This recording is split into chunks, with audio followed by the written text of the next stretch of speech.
మొన్న వచ్చిండు మధ్యాహ్నం మతి మరుపు మతి స్థిమితం లేని మంత్రి 4 సార్లు చెప్పుకోవడానికి సిగ్గుండాలా.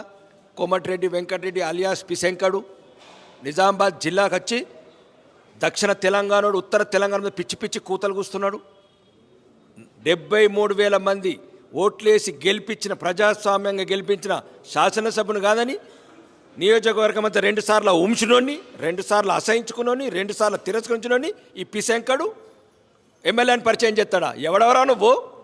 నీ దమ్ముంటే నీ దగ్గర పెట్టుకో, మడిచిపెట్టుకో కొడక. దమ్ముంటే మడిచిపెట్టుకో. నీ డబ్బు నీ అహంకారం. కోమటిరెడ్డి అవుట్లో బతికిపోయిన కొడక. కోమటిరెడ్డి కుటుంబమే కాకపోతే నీ సంగతి తేల్చేవారు నిజామాబాద్లో. అదేంటి కోమటిరెడ్డికి ఎందుకు భయపడుతున్నారు మరి? వాడేవాడండి కోమటిరెడ్డి? ఆయన కాబట్టి బతికిపోయిన కోమటిరెడ్డి కుటుంబంగా గవర్వం ఉంది. చుట్టారికం ఉందా? అది తర్వాతనండి ఏమంటాడు ఇతను? నిజామాబాద్కి వచ్చి కలెక్టర్కు ఆర్మూర్ ఎమ్మెల్యేని ఓడిపోయిన పరిచయం చేస్తాడా? గవర్నర్ ముంగటను ఏవైతే ప్రమాణం చేసినావో రాజ్యాంగ విలువల మీద నమ్మకం ఉందా ఈ పిశంకడికి? తాగితే మధ్యాహ్నం తాగేటోడికి మంత్రి పదవి ఇస్తాడు ఈ రేవంత్ రెడ్డి కూడా. మధ్యాహ్నం తాగి మతి స్థిమితం తప్పినోడు కలెక్టర్తో ఎట్లా పడితే అవన్నీ వీడియో విజువల్స్ ఉన్నాయి. స్పీకర్ గారికి పంపించాం. అవసరమైతే దమ్ముంటే ఛాలెంజ్ చేస్తున్నా. కొడుక నువ్వు నల్గొండలో రిజైన్ చేయని ఆర్మూర్లో రిజైన్ చేస్తా. ఓటుకి వెళ్తాడో చూద్దాం అసెంబ్లీలో. చెప్తున్నా కొడుక కోమటిరెడ్డి వెంకటరెడ్డి దమ్ముడే చెప్పురా. 4 సార్లు గెలిచిన కదా ఎమ్మెల్యే. బల్బున్నది కొడుక మడిచి పెట్టుకో.